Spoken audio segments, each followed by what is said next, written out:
31 days for Andrew victims, 17 days for victims of Gustav and Ike, 10 days for victims of Katrina.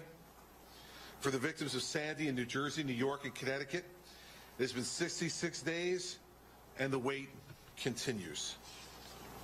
There's only one group to blame for the continued suffering of these innocent victims: the House majority and their Speaker, John Boehner.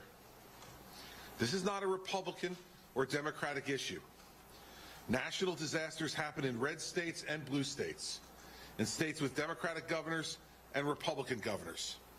We respond to innocent victims of natural disasters, not as Republicans or Democrats, but as Americans.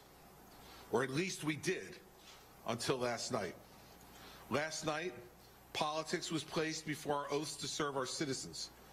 For me, it was disappointing and disgusting to watch.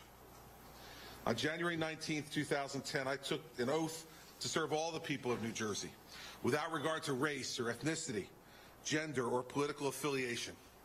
And for the last 1,079 days, I have worked as hard as I could to be loyal to that oath. Whether under the pressure of dealing with a legislature of the opposite party or the scrutiny of a hotly contested election, I have always put the people of New Jersey and my oath ahead of petty personal politics. Last night, the House of Representatives failed that most basic test of public service, and they did so with callous indifference to the suffering of the people of my state. If you want an example of how nonpartisan this issue should have been, I offer this for your consideration. Near midnight last night, conservative Congressman Chris Smith of New Jersey and former Speaker Nancy Pelosi of California both spoke on the floor in concert with each other and in support of this aid package. It's one for the record books, I suspect. On the equities, this should be a no-brainer for the House Republicans as well.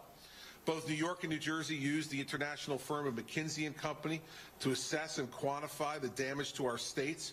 Our professional staffs have spent countless hours with congressional staff providing leadership and backup documentation for all of the damage claims. Governor Cuomo and I have spent hours and hours speaking to individual members of the House and Senate to answer their questions. We worked with President Obama and his administration and satisfied them of the urgent need of this $60 billion aid package. This was good enough for 62 United States senators of both parties to vote for this package.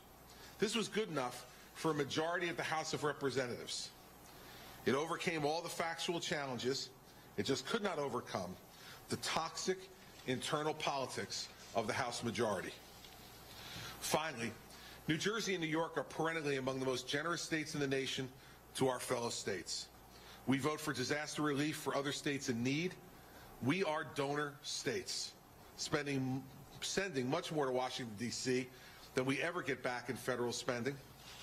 Despite this history of unbridled generosity, in our hour of desperate need, we've been left waiting for help 6 times longer than the victims of Katrina, with no end in sight. Americans are tired of the palace intrigue and political partisanship of this Congress, which places one-upsmanship ahead of the lives of the citizens who sent these people to Washington, D.C. in the first place. New Jerseyans and New Yorkers are tired of being treated like second-class citizens.